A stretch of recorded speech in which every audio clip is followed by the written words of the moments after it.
খুব তাড়াতাড়ি সময় চলে আসছে রবার্ট লেভানডস্কির জন্য বার্সেলোনার মেন স্ট্রাইকারের রোলটা থেকে নিজেকে সরিয়ে নেওয়ার। এখন লেভানডস্কি 36 বছর বয়স।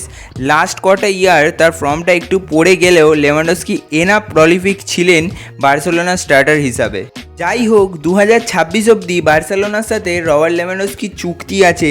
এক্সপেক্টেড করা হচ্ছে যে 2026-এই তিনি ক্লাব ছাড়বেন, আর এর জন্যই বার্সেলোনা তার রিপ্লেসমেন্ট খুঁজছে। কিছু বড় বড় নাম উঠে আসছে। আজকের এই ভিডিওতে এরম 3টি নাম নিয়ে বিস্তারিত আলোচনা করব আমরা। দেখুন, প্রথমেই কিছু কথা বলতে চাই। ফুটবল ক্লাব বার্সেলোনা এই নাম্বার 9 পজিশনটার জন্য সবসময় স্টারদের কিনে থাকে। একাডেমির কোনো প্লেয়ারকেই এই রোলটা এস্টাবলিশ হতে দেখিনি কখনো।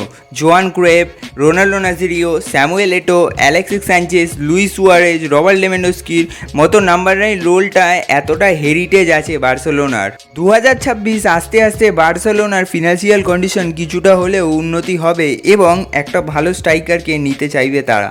1 নম্বর এর্লিং হল্যান্ড। বার্সেলোনার রাডারে মোস্ট নোটেবল নামটা কিন্তু হল্যান্ডেরই। ম্যান সিটিতে হল্যান্ডের কন্ট্রাক্টটা 2027 অবধি আছে।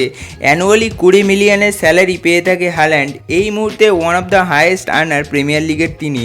এই ডিলটা যদিও টাফ, তাও না হওয়ার কিছুই নেই। ম্যানচেস্টার সিটির ফিনান্সিয়াল সার্কামস্ট্যান্সের ওপর যে ইনভেস্টিগেশন চলছে, তাতে যদি ম্যানচেস্টার সিটি গিল্টি ধরা পড়ে, তাহলে অবশ্যই হল্যান্ড ক্লাব ছাড়বেন এবং এটাই বার্সেলোনার কাছে সুযোগ হবে। Second, Victor গোয়েনকেরেস। আর একটা প্রমিসিং ক্যান্ডিডেট হলো স্পোর্টিংয়ের এই গোয়েনকেরেস। সুইডিশ ন্যাশনালিটির এই গোয়েনকেরেস স্পোর্টিংয়ের হয়ে দারুণ ফর্মে আছে। এই সিজনটায় অলরেডি 9 গোল করে ফেলেছেন 7 খেলায়। রিমার্কেবল পারফরমেন্সেসগুলো শুধু বার্সেলোনার নয়, প্রিমিয়ার লিগের বড় বড় ক্লাবগুলোরও অ্যাটেনশনে এসেছে। পর্তুগালের কিছু মিডিয়ার অনুযায়ী তার ট্রান্সফার ফিটা হতে চলেছে 100 million. Third and last, Benjamin Sesko. RB লাইপজিগের চেসকো আরেকটা নাম বার্সেলোনার লিস্টে। 21 বছরের স্লোভানিয়ান ইয়ং ফরওয়ার্ড রিসেন্টলি কিছু বিগ ক্লাবের অফার ফিরিয়ে দিয়েছেন এবং বুন্দেসলিগাতে আরবি লাইপজিগে ফুল ফোকাস করছেন আপাতত। যাই হোক, ড্যানি ওলমোর মতো বেঞ্জামিন চেসকো বার্সেলোনাতে মুভ করতে পারে। 65 মিলিয়নের রিলিজ ক্লজ আছে মার্কেটে তার, যা বার্সেলোনা সহজেই এফোর্ড করতে পারবে।